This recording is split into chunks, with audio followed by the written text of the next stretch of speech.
Welcome to Paired Adventures. This podcast is intended for listeners 18 and older. It contains discussions about the consensual adult swinger lifestyle and may include mature themes and language. Listener discretion is advised. All opinions shared are personal and for entertainment and discussion purposes only. This podcast does not provide professional, medical, legal, or relationship advice. All activities discussed involve consenting adults. We do not support coercion, exploitation, or illegal behavior. By listening, you confirm that you are of legal age and choose to engage with this content.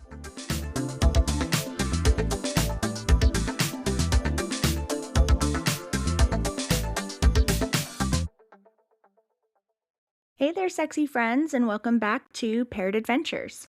This is episode 2. Let's go ahead and talk boundaries. Then later we'll talk about our first experience at a swingers club. All right. So when we first started, before we even got to the place of a nightclub or a swinger club or anything, like how did we start that conversation? How did that even come up? Do you remember? I think that was just kind of in that back and forth that we were having where we really didn't think that we were going to ever actually do anything. But it kind of started with that back and forth that we talked a little bit about in the intro, where we were kind of like, well, how would you feel if I was with another man? Which was then, how would I feel if he was with another woman? Obviously, having not done anything like this before and being in the lifestyle at all, you're thinking about things like jealousy and how do you prevent that? Okay, so I think we came up with our original rules. You had a rule for yourself, and I had a rule for myself, basically. Yes. And rules are kind of ever evolving and changing. So obviously, we were pretty naive when we were Yeah, first going in. definitely naive. So, what was your rule? So I had one singular rule, mainly because I really didn't know what rules to have. My rule was my back door was closed. All right, so no anal for you. All right, and what was my rule? Well, I guess I had 2 rules. I had 2 boundaries. First is I'm straight, so there was no byplay for me. Yeah, no men on his radar. No. And then the second was no kissing on the lips. Which I thought was kind of strange until he explained it to me. And then I was like, oh, that's actually kind of romantic. You want to elaborate? Yeah. So I kind of questioned him, like, why would you not kiss on the mouth? And his reasoning for that was that he felt that kissing on the mouth to him was a more intimate thing that he only wanted to share with me. So, talking about going to fuck other people, and he's like, I'm not going to kiss anybody on the mouth.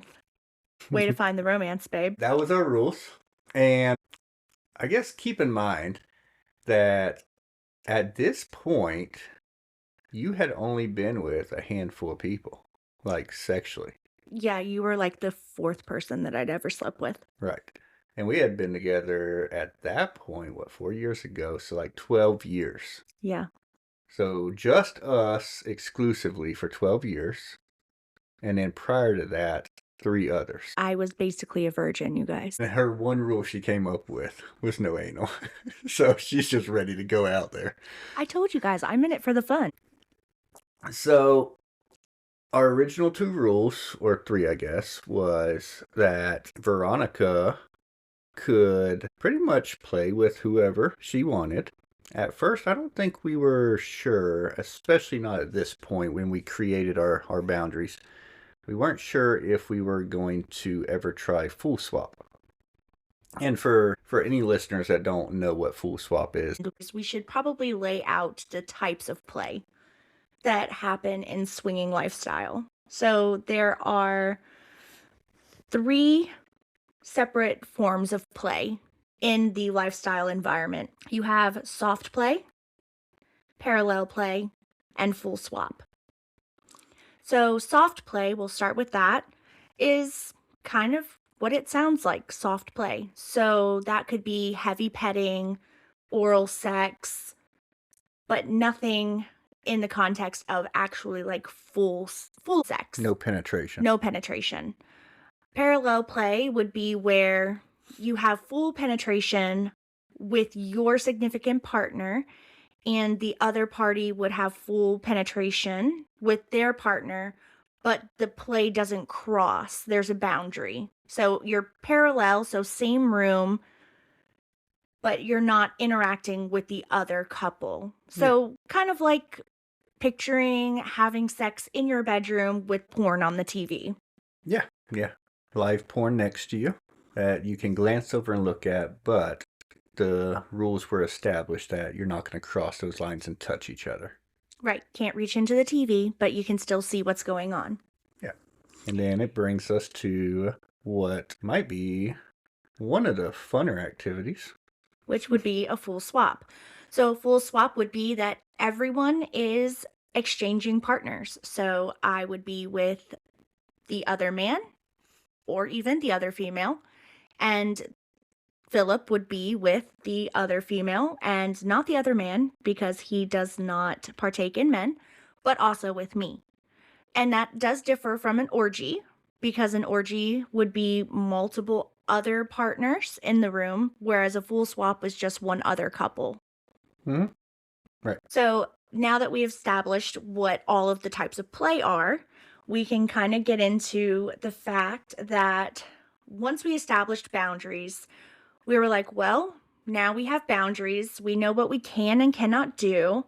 So, what do we do with that? Obviously, at home, we could kind of play out the dynamic of a soft play or even parallel play with each other. Like I mentioned, porn on the TV. But that's different from doing it in real life. So we were like, well, how do we find where people do stuff like this? It's not like you just go to the bar and pick someone up, which I mean, you could. It's a little harder to do, but there's actually places that are designed to indulge in these things.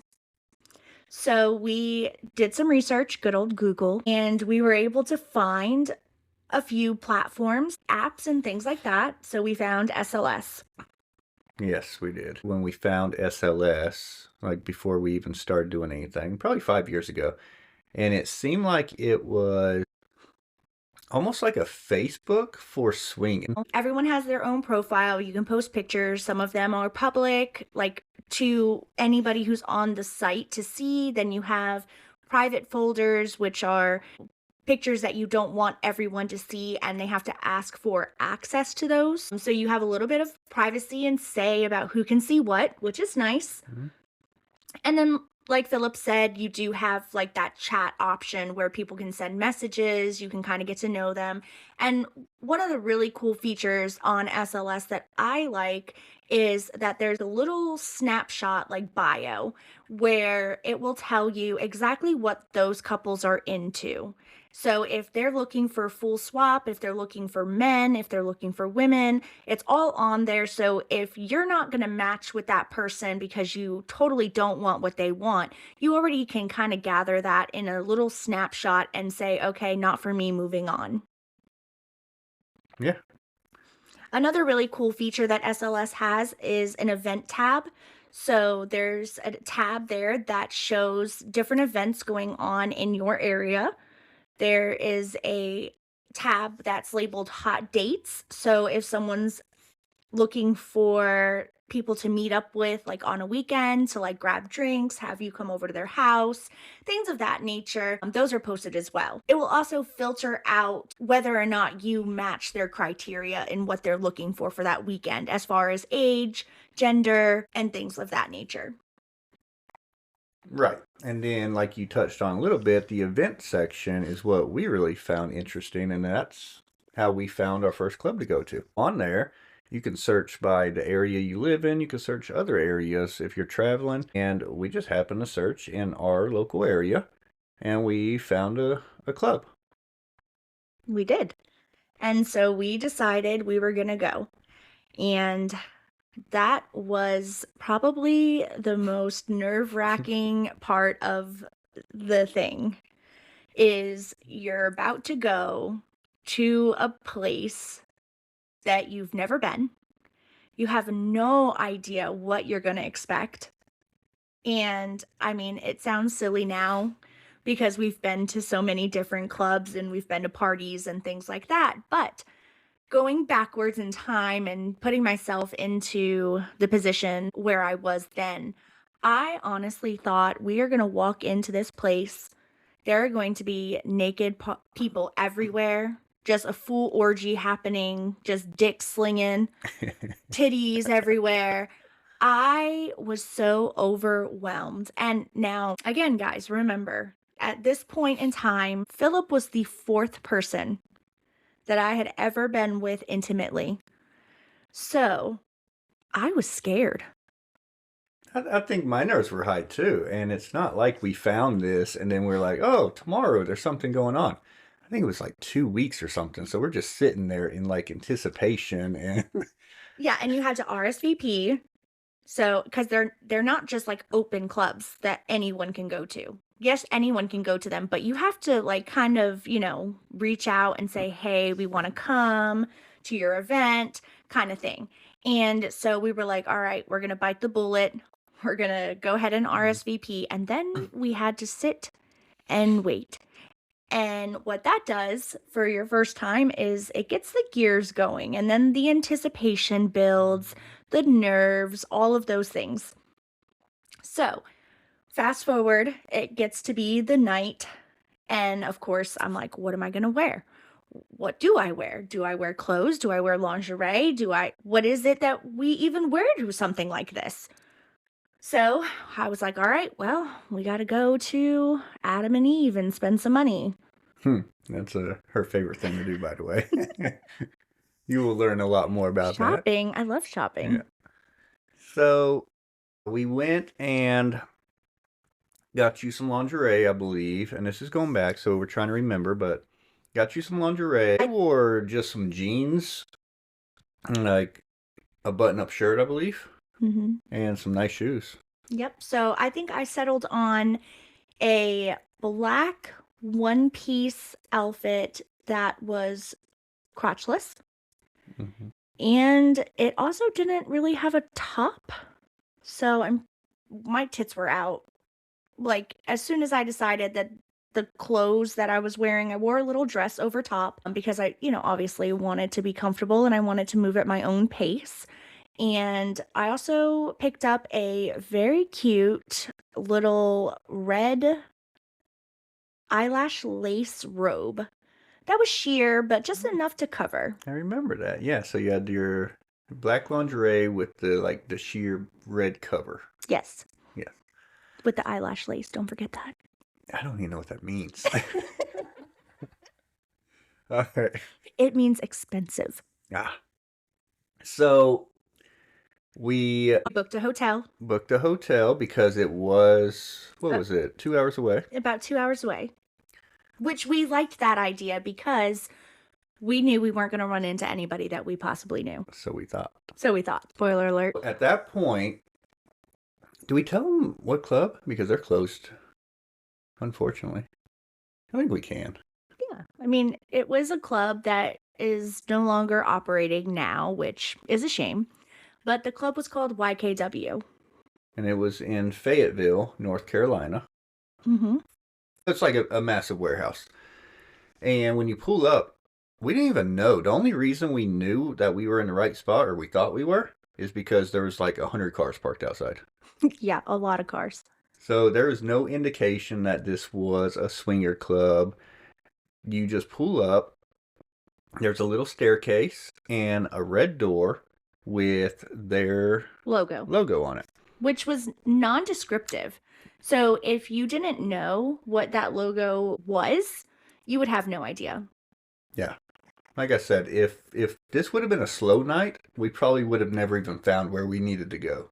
Because the only reason we knew is because of all the cars and people starting to line up and walk in. So we get there and we stand in line for, I don't know, maybe 10 minutes. And I think that was extremely nerve-wracking because you've got all these people around you. Everyone's dressed up. You're trying to socialize, but at the same time, your heart's beating like a million miles per hour. You have no idea what you're about to walk into. We finally get in, security checks us, and we have to buy a membership. So we And walk into a small room. It's like a lobby. mhm. So we walk into the lobby. They have a couple of computers set up there for you to put in your information, sign your waivers, and get your membership.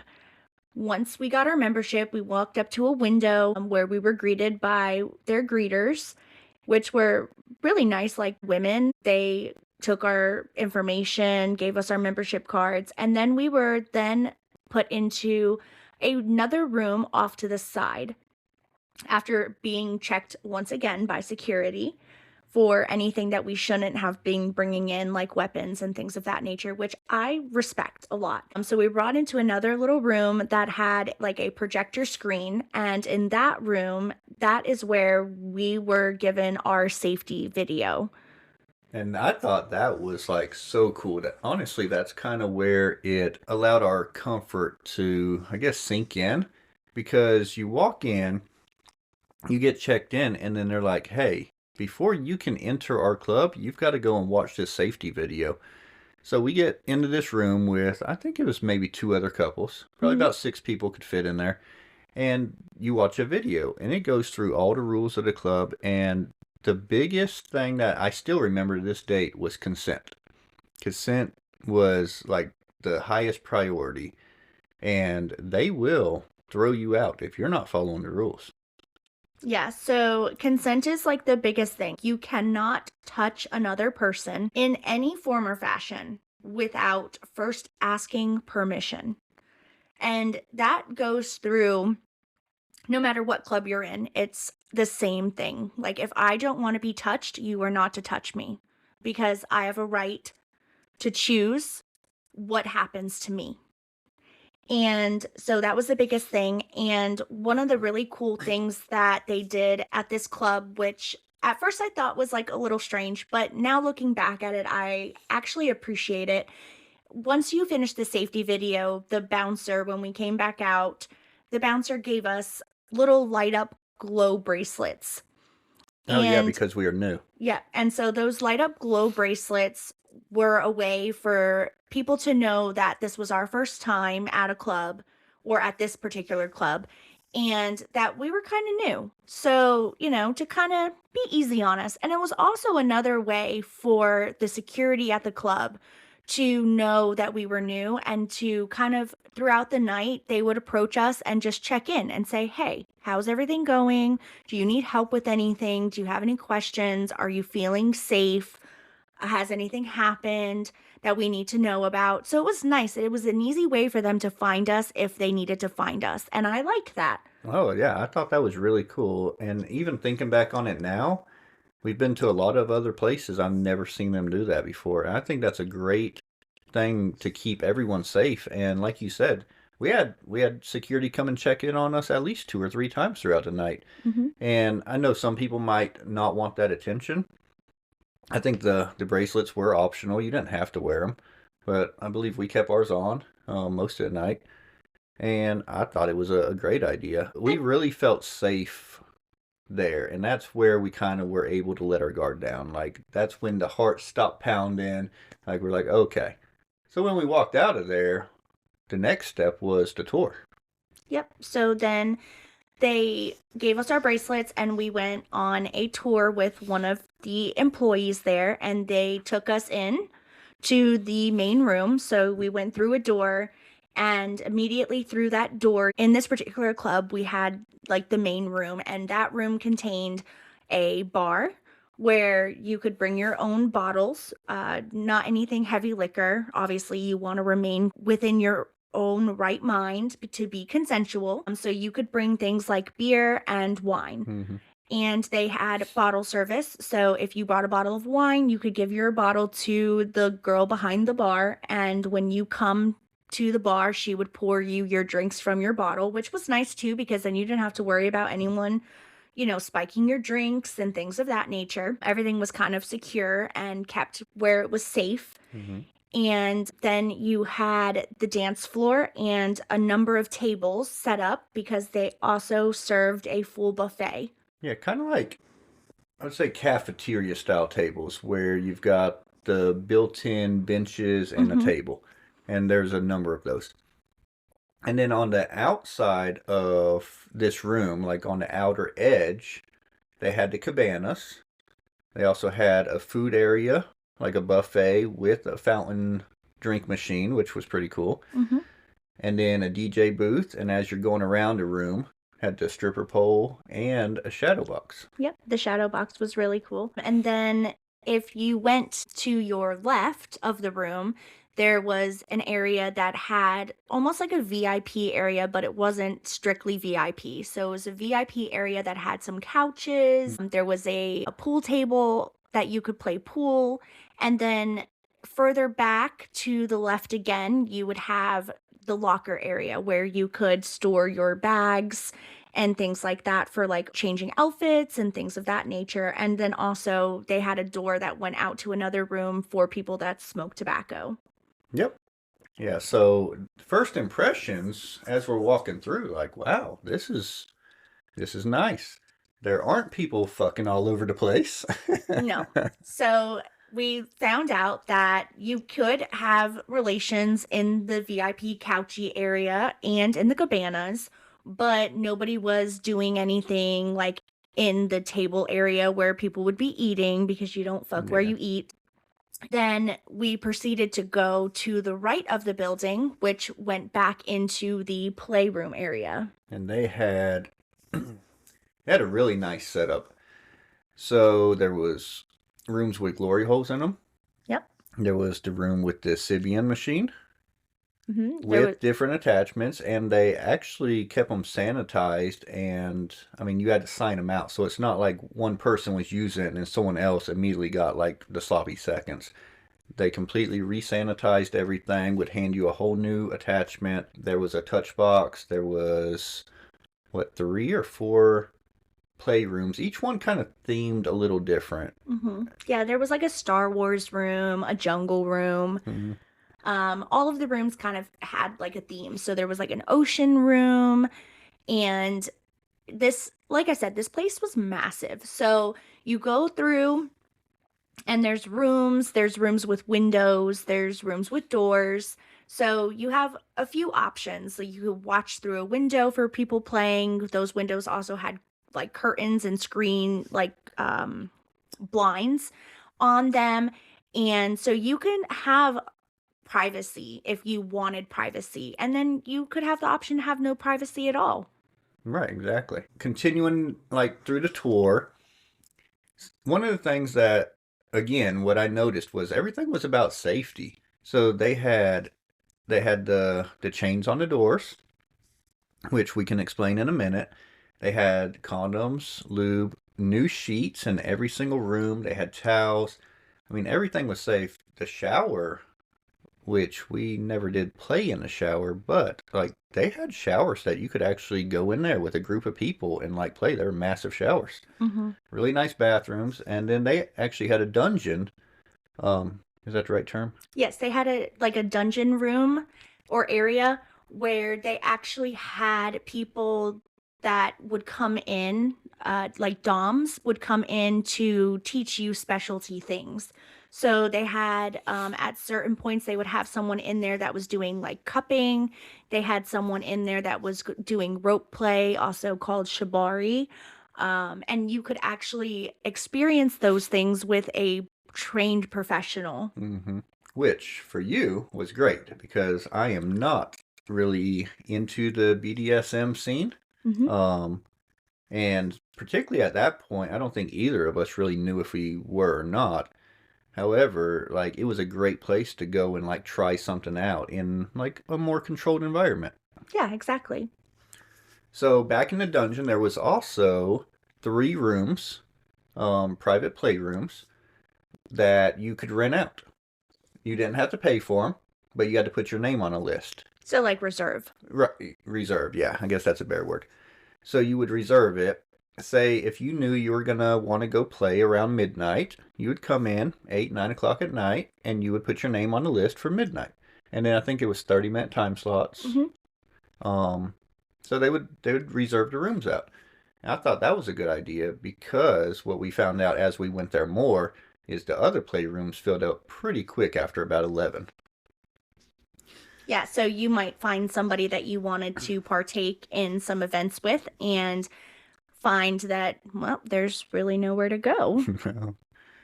And that's, puts a little bit of a cramp in your style. So, as we're doing a tour, the security is kind of giving us the rundown and telling us what all the rules are and what everything means. And that's where we learned about like open door policy, Mm-hmm. about the chain across the door. So, and then closed Closed door. door. Yep. So, what did the chain mean? Let's tell them about that. Okay, so 3 levels of privacy. So you have the open door, the chain, and then closed door. So let's start with closed door. Any door in a play environment that is closed means that that room is off limits. You cannot knock, you cannot enter, you can be invited in, but usually that's with prior consent. The chain across the door essentially means that you're okay with having an audience. So you would leave the chain across the door, or if you're in a room with a window, you would leave the blinds open. And that means that you're inside playing with yourselves or with another couple or multiple people, but you don't want anyone else to be able to enter that room. So people can kind of like peek inside the door or look through the window and they can watch the action going on inside, but they can't enter the room. An open door policy would be that the door is completely open, and that essentially means that people can come into the room. What that does not mean is that people can join in at any given time without first asking for consent. So, yes, you can come into the room and have a closer view, but you cannot touch without first asking. Mm-hmm. And I thought that was a really cool idea to have the different levels. And again, we were like brand new to all of this, so everything was kind of like, wow, like they really thought of this. So me personally, I was extremely impressed with the whole setup. I thought it was extremely safe. Like everything felt organized. They put a lot of thought into it. Every room had plenty of sheets. They had the rubber mats on the bed. So if you guys are sitting there and you've never been to a swinger lifestyle event, you're probably thinking, okay, you got a lot of dirty mattresses. No, like it was a thick rubber, not one of those, things like we have on our bed, Like a mattress like a protector. mattress protector. These things were like thick rubber, and then you would put a fitted sheet over that, and they had laundry baskets in every room for the dirty. They had to clean. I mean, just everything was thought out extremely well, I thought. Yeah, and I will say that the only thing that was not thought out and continues to be something that we have yet to see in any swing lifestyle is the condoms. Mm-hmm. So condoms are there.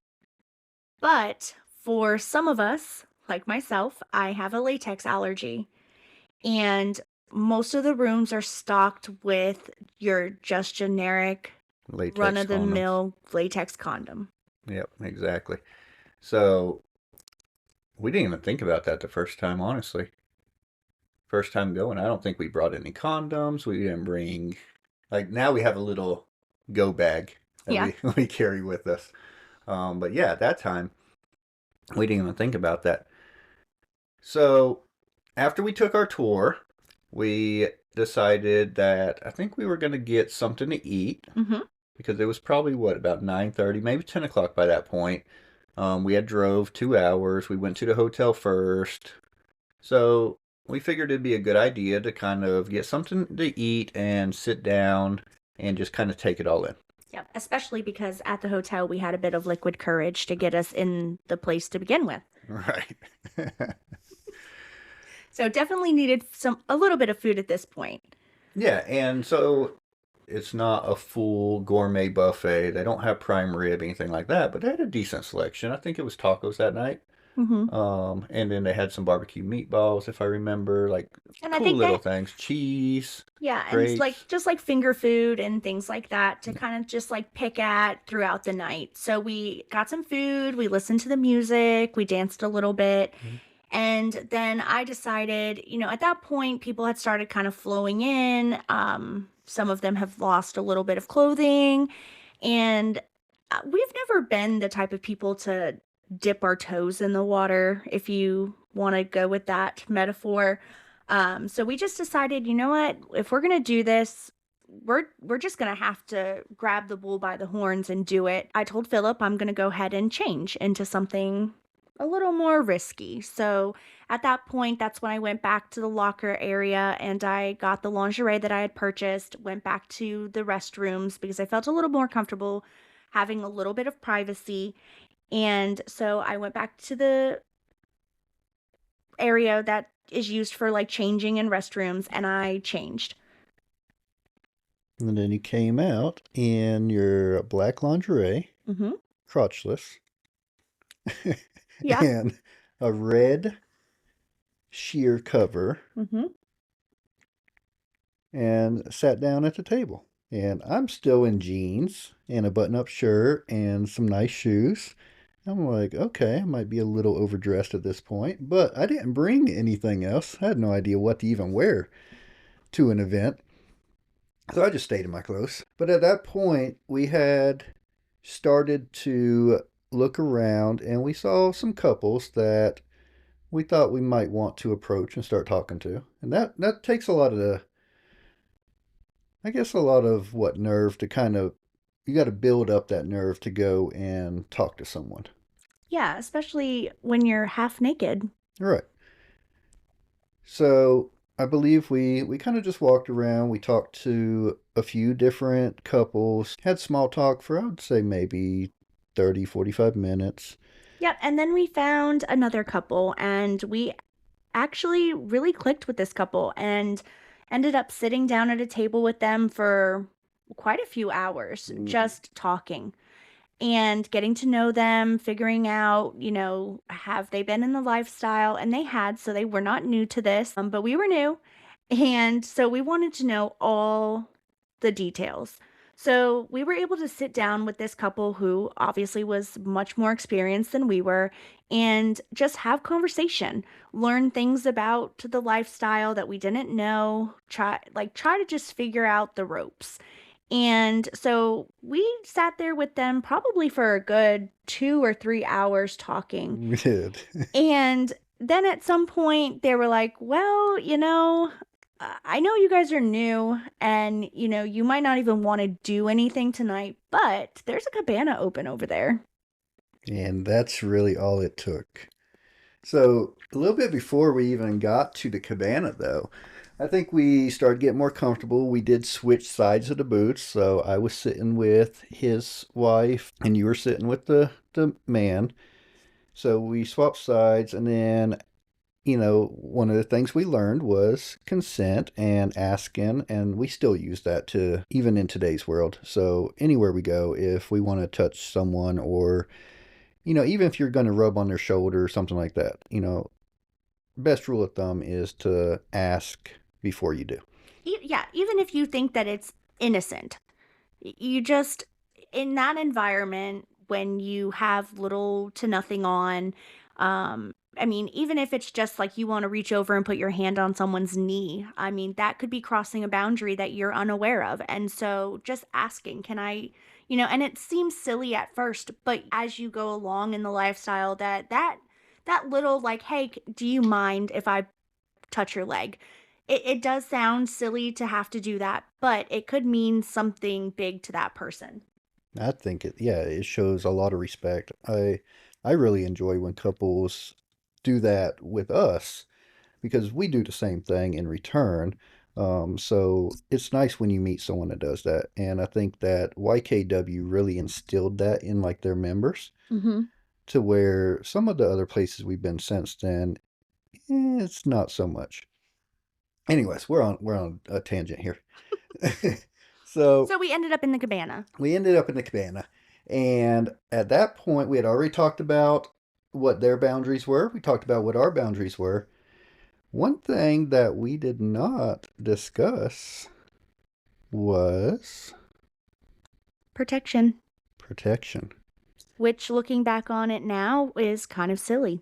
It is. We never even talked about it. We didn't think about it. And we get in this cabana, and it's hot and heavy. So we immediately go in there, we swap partners, and I go down on her. He's going down on Veronica, and then from there it just keeps going. We're we're swapping back and forth. No penetration yet, but kind of just playful, having a really good time. And then at some point, we just kind of look at each other, and I make sure she's good. She made sure I was good, and we're like, let's do it. Yep. So let's talk about how do you know how you're going to feel seeing your partner be intimate with another person. And the fact of the matter is that you can say all day long that you would be perfectly fine with it. But the truth of the matter is that you don't know until you know. And I had always been in dedicated relationships before I was intimate with anyone. So I wasn't just out like fucking around, I guess you would say. I was never that person that was just sleeping with a random person. I didn't do one night stands, I didn't do things of that nature. So to me, sex always had the context of it meant something. It wasn't just sex, it was feelings, it was love, it was all of the things tangled up, which is where you find jealousy. And so I had no idea how I would feel watching Philip fuck another woman or eat another woman's pussy.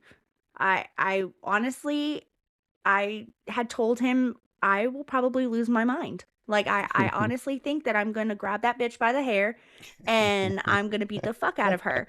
Like that was my thought process. Like I honestly thought that that was what was going to happen. And when we got into that moment, as those things were happening, there was one point he looked over at me because he really was not sure how I was going to feel.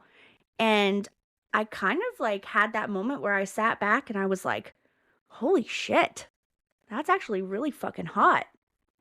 And realized I wasn't jealous at all. Like I was enjoying watching him do what he was doing and listening to her enjoy it and sat back and thought, I know.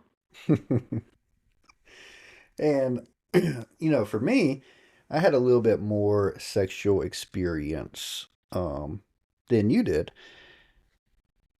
before we met. And I did one night stands. I kind of met women at a bar and took them. I lived upstairs from a bar, so took them upstairs, and all these different things. So for me, and I don't know if it's a guy thing or what, but I feel like, at least for me, sex was not as emotional as I guess what it probably should be.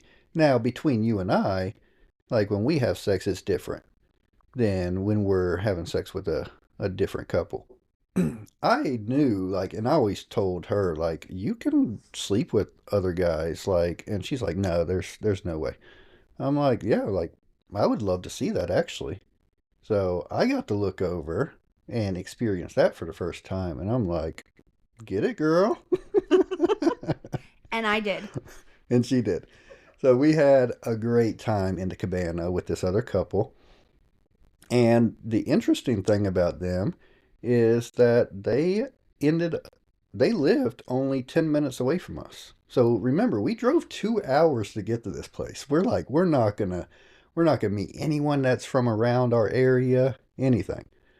So we became pretty decent friends with them.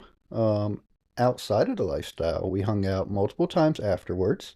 Yep, and they had kids and we ended up, hanging out with them and our we have children, so our children got to hang out with their children. I mean, we had a friendship. We did.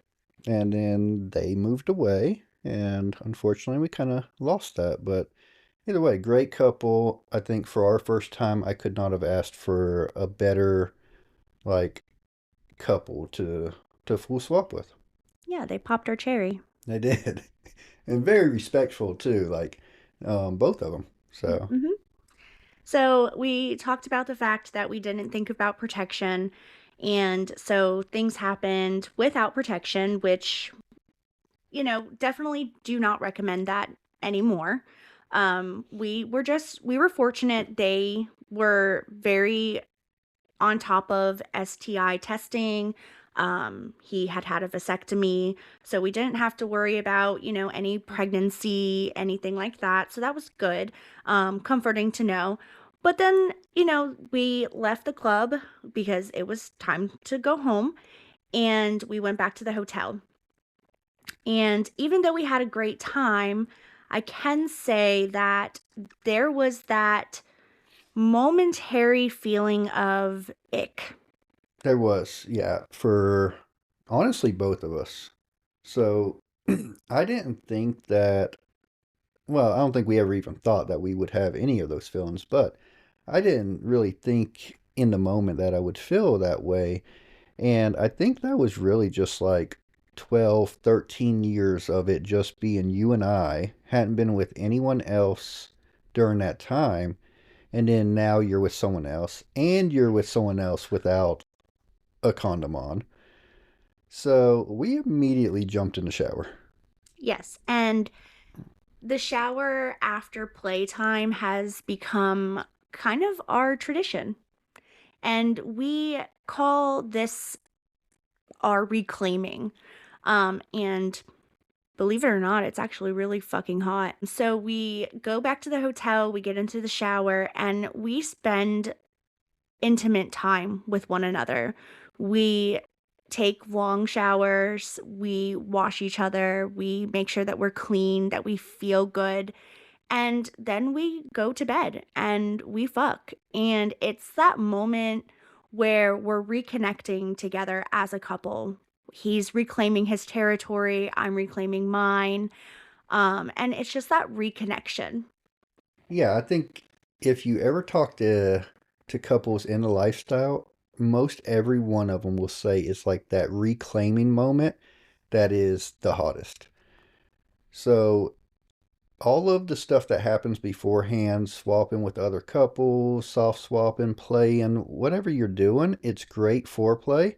Some people do not orgasm in those situations, but regardless, they're having a great time. But when you get back with your partner, the one that knows you and knows what you like, and you know what they like, you have some really hot sex. It's probably the best. Definitely. I think at that point, we were kind of on a high, honestly. Yeah, we were scared to death to start and didn't know what we were going to get into. And then we kind of went back to the hotel, we showered it off, we reconnected, and then we were like, When can we do this again?" Yeah, yeah. I mean, we talked about it. So the next day we got up, we went to the Cracker Barrel, which was like right there by our hotel. We ate, and I mean, we just reminisced on this story, like of what we experienced and what each person felt. And I mean, we talked, honestly, the biggest thing about the lifestyle is communication. It opens up so much communication. We had tons of communication beforehand, and then after, like we talked the whole 2 hour drive home. We were talking about different things, like, Yeah, well, what we liked, what we didn't right. like, what we maybe want to try, what we don't want to try. Just kind of talking about, like, okay, where are we? Like, let's check in with each other. Let's see, were you okay with this? Like, maybe you didn't want to say something in the moment, but was it okay? Was it not okay? If you had a problem with something, like, tell me now. Like, I don't want you to have a problem. Just like reconnecting and just like checking in. Yeah, yeah, absolutely. So it was, like I said, I felt like we were like on a high. We're like, we found something we enjoy. Yeah.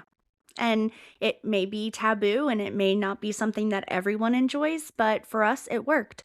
And I think that if you guys listened to our first episode, kind of the introduction, we mentioned a little bit in there about non monogamy and kind of how the world is set up, yeah, at least here in America, for monogamous relationships. And I think it all stems back kind of with the church and everything else. Well, Um, that's a whole nother episode. that is a whole nother episode, so we are not getting into that right now. But I would say if you're one of the listeners that have been contemplating and listening to all the podcasts and reading all the books, and you don't know if this is right for you, I think the only advice that we can give is give it a shot. And it really goes at your speed. And honestly, how would you say that you work down at the speed of the slowest person, right? So like me, I could just jump in and want to do like anything. Well, at that point, she was kind of the one that was a little more hesitant. So we went at her pace. And we still do, honestly. But there's other couples that might go at the male's pace. I would say it's whoever has the slower pace is where you would go, right? Yeah, I mean, follow the lead that you feel the most comfortable with. It and at the end of the day, the biggest thing in all of this is your relationship. And you don't want your relationship to suffer because you're moving too fast or you're not respecting your partner's wishes and what is comfortable for them.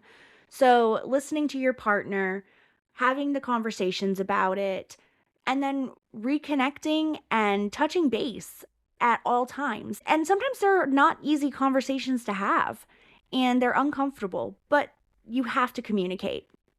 Absolutely. So with that, I say we probably wrap up today's episode. Yeah, I think this is a good stopping point, and I think that I would like for you guys to know us a little bit better because that helps you guys to connect to us and to know that we're just, your regular everyday people. We don't have any experience in podcasting. We don't have all the answers to the swinging lifestyle. We don't have all the answers to a happy marriage. We're just normal everyday people that are living and having fun.